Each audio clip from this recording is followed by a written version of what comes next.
बरेली में हिंसा करने वालों को सीएम योगी आदित्यनाथ की कड़ी चेतावनी। कहा, मौलाना भूल गया था किसका शासन है, उपद्रवियों को 7 पीढ़ियां याद आएंगी। सीएम योगी बोले, ऐसा सबक सिखाएंगे, आने वाली पीढ़ी दंगा भूल जाएंगी, जो जिस प्रकार की भाषा से समझेगा उसे वैसे ही समझाएंगे। यूपी के सीएम योगी आदित्यनाथ ने उपद्रवियों को दी कड़ी चेतावनी। कहा, दशहरा बुराई और आतंक के दहन का प्रतीक और उपद्रवियों पर कार्रवाई का सही समय। सीएम योगी ने राज्य के अधिकारियों को दिया साफ निर्देश, उपद्रवियों के खिलाफ निर्णायक एक्शन, हर एक उपद्रवी की पहचान हो और video footage, social media monitoring से कोई बच न पाए। सीएम योगी ने महिला सुरक्षा को बताया सर्वोच्च प्राथमिकता। कहा, छेड़खानी, चेन स्नैचिंग और एसिड अटैक पर थाने से लेकर पीसीआर तक जवाबदेही तय होगी। बरेली हिंसा में पुलिस की जांच तेज। सूत्रों के मुताबिक 5 दिन से चल रही थी हिंसा का प्लानिंग। उपद्रवियों और साजिश में शामिल लोगों के खिलाफ एनएसए के तहत होगी कार्रवाई। बरेली में पुलिस पर हमला मामले में पुलिस ने मौलाना तौकीर रजा को हिरासत में लिया। तौकीर रजा से आज हो सकती है पूछताछ। पुलिस के मुताबिक मौलाना तौकीर रजा के बुलावे पर इकट्ठा हुए थे लोग, बिना परमिशन प्रदर्शन करने पर अड़े थे। मौलाना तौकीर रजा ने सरकार पर लगाया मुसलमानों को दबाने का आरोप। कहा, इन्हें जितना दबाया जाएगा ये मामला उतना ही उभरेगा। बरेली में पुलिस पर हमला करने के आरोप में 30 उपद्रवी गिरफ्तार। फायरिंग और पथराव में 10 पुलिस वाले घायल हुए। पुलिस ने दंगा सरकारी काम में बाधा डालने और पुलिस पर हमले के सेक्शन में एफआईआर दर्ज की। सीसीटीवी फुटेज के आधार पर हो रही है उपद्रवियों की पहचान। बरेली में तनाव को देखते हुए भारी संख्या में पुलिस फोर्स तैनात। प्रशासन ने लोगों से अफवाहों और गलत जानकारियों से बचने की अपील की। बरेली हिंसा पर डीआईजी अजय कुमार साहनी का बड़ा दावा। पुलिस पर सुनियोजित तरीके से हुआ हमला, पथराव के साथ फायरिंग भी हुई। डीआईजी साहनी ने किया साफ, हिंसा में जो भी शामिल होगा सब पर होगा एक्शन। वीडियो सीसीटीवी के आधार पर करेंगे कार्रवाई। उत्तर प्रदेश सरकार में मंत्री सुरेश कुमार खन्ना का बयान। बोले, योगी सरकार में किसी को भी कानून अपने हाथ में लेने की इजाजत नहीं। सीएम योगी ने निर्देश के बाद लखनऊ में पुलिस अलर्ट, सभी से शांति बनाए रखने की अपील। वाराणसी में भी अलर्ट दिखी पुलिस, शहर में निकाला गया फ्लैग मार्च। लखनऊ में आई लव मोहम्मद के जवाब में आई लव योगी आदित्यनाथ और आई लव बुलडोजर के पोस्टर लगे। बीजेपी युवा मोर्चा ने शहर में लगवाए पोस्टर। लद्दाख के सामाजिक कार्यकर्ता सोनम वांगचुक को जोधपुर सेंट्रल जेल लाया गया। हाई सिक्योरिटी वार्ड में 24 घंटे सीसीटीवी कैमरे की निगरानी में रखे गए। सोनम वांगचुक पर भड़काऊ भाषण से हिंसा भड़काने का आरोप। लेह में छात्रों के हिंसक प्रदर्शन के बाद केंद्र सरकार ने की कार्रवाई। सोनम वांगचुक की गिरफ्तारी के बाद लेह में इंटरनेट सेवा की गई बंद। लेह में बीएनएस की धारा 163 लागू। बिना इजाजत किसी भी तरह के प्रदर्शन पर रोक। सोनम वांगचुक की गिरफ्तारी के बाद सियासी हलचल तेज। दिल्ली में आम आदमी पार्टी ने जंतर मंतर पर कैंडल मार्च चलाकर किया विरोध।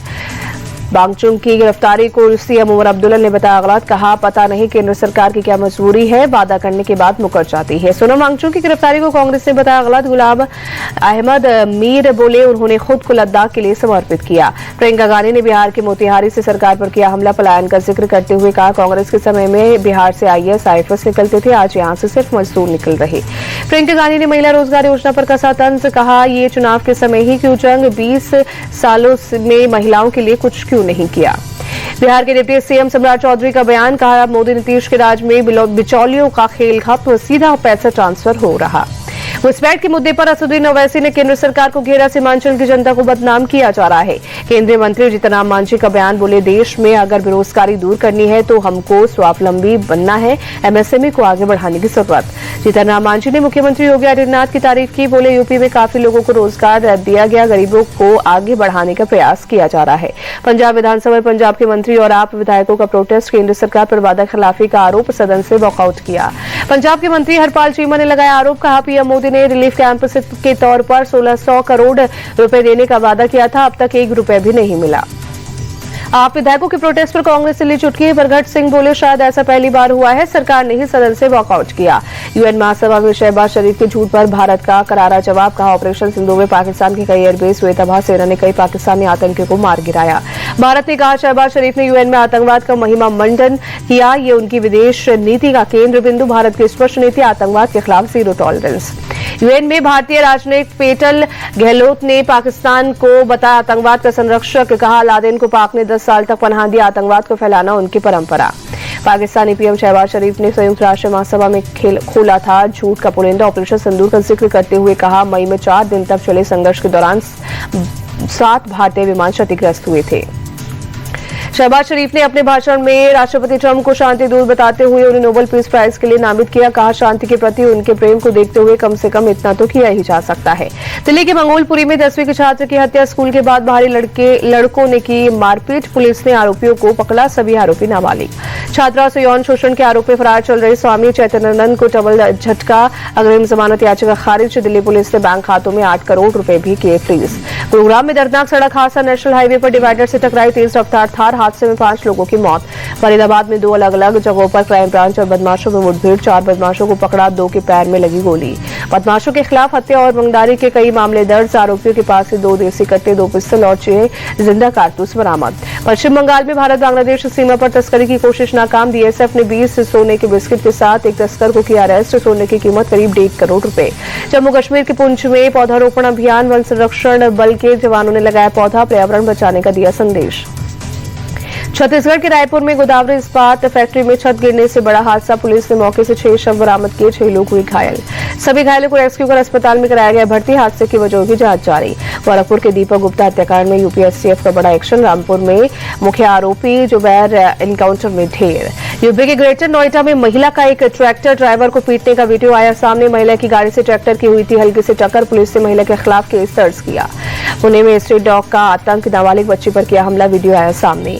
एमपी में ग्वालियर के जाखौदी गांव में समय विवाद में 2 पक्षों में भिड़ंत, जमकर चले लाठी डंडे और पत्थर, एक पक्ष ने की फायरिंग के बाद दूसरे पक्ष के एक युवक ने ट्रैक्टर से लोगों को कुचलने की कोशिश की, भीड़ ने ट्रैक्टर चला रहे युवक की जमकर पिटाई की, पुलिस ने दोनों पक्ष के कई लोगों के खिलाफ दर्ज किया case.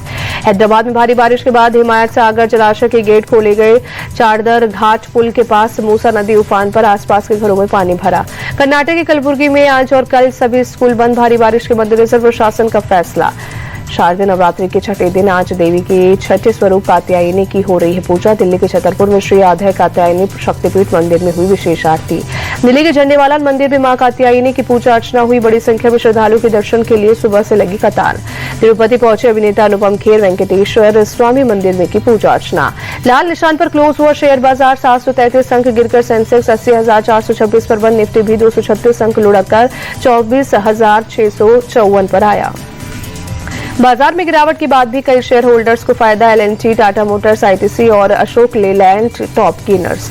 Vodafone Idea, HFSCL, Biocon top loser सही। लॉरस लैब्स, पीजी इलेक्ट्रोप्लास्ट के शेयर्स में भी गिरावट रही। सोने की कीमत में 87 रुपए की मामूली गिरावट, 1,13,000 रुपए प्रति 10 ग्राम पहुंचा सोने का भाव। ऑल टाइम हाई पर पहुंचा चांदी का भाव, 1,060 रुपए की बढ़त 1,38,100 रुपए प्रति किलो पहुंची। भारतीय विदेशी मुद्रा भंडार में 39 करोड़ 60 लाख डॉलर की गिरावट, 19 सितंबर को खत्म हुए हफ्ते में 702 अरब 57 करोड़ डॉलर पर पहुंचा विदेशी मुद्रा भंडार। टाटा मोटर्स ने शैलेश चंद्रा को बनाया गया नया एमडी सीईओ, मौजूदा CFO PB Balaji JLR automotive के होंगे नए सीईओ। दोनों अधिकारी 1 अक्टूबर से अपने जिम्मेदारी संभालेंगे। मारुति इंडिया दुनिया की 8वीं सबसे वैल्यूएबल ऑटो कंपनी बनी, मार्केट वैल्यू 5,10,000 करोड़ पहुंची। मस्क की टेस्ला नंबर 1 पर मौजूद।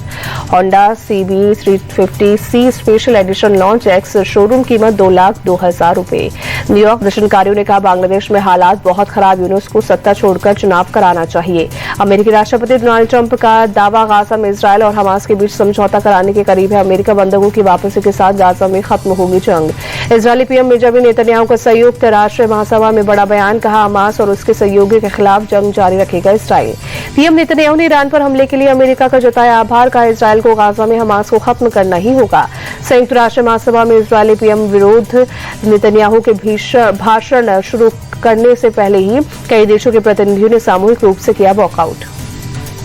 महासभा में विरोध के बावजूद पीएम नेतन्याहू ने जारी रखा भाषण। गाजा पर द कर्स लिखा एक मैप पेश किया, मार्कर से निशान लगाकर हमास और उसके समर्थकों को खत्म करने का ऐलान किया। संयुक्त राष्ट्र में नेतन्याहू के भाषण के दौरान इजरायल ने गाजा बॉर्डर पर लगाए लाउडस्पीकर, हमास के खात्मे के नेतन्याहू के दावे का किया प्रसारण। न्यूयॉर्क में फिलिस्तीन समर्थकों ने नेतन्याहू के भाषण के दौरान यूएन हेडक्वार्टर की तरफ किया मार्च, नेतन्याहू पर नरसंहार का लगाया आरोप। फिलिस्तीनियों के अधिकारों के उल्लंघन का मामला, इजरायल से जुड़ी 68 कंपनियों को यूएन ने किया ब्लैकलिस्ट। इजरायली सेना ने गाजा को खाली करवाने के लिए तेज की जमीनी कार्रवाई, तकरीबन 3 लाख फिलिस्तीनियों ने गाजा से किया पलायन, हालांकि करीब 7 लाख अभी भी गाजा में मौजूद। गाजा की खाद्य सामग्री की सुरक्षा के लिए स्पेन ने तैनात किए युद्धपोत। इसराइल के ड्रोन हमले के बाद लिया फैसला। अमेरिकी ऊर्जा मंत्री क्रिस राइट की भारत से अपील, कहा रूस से तेल खरीदना बंद कर दो, हम भारत को तेल उपलब्ध कराएंगे।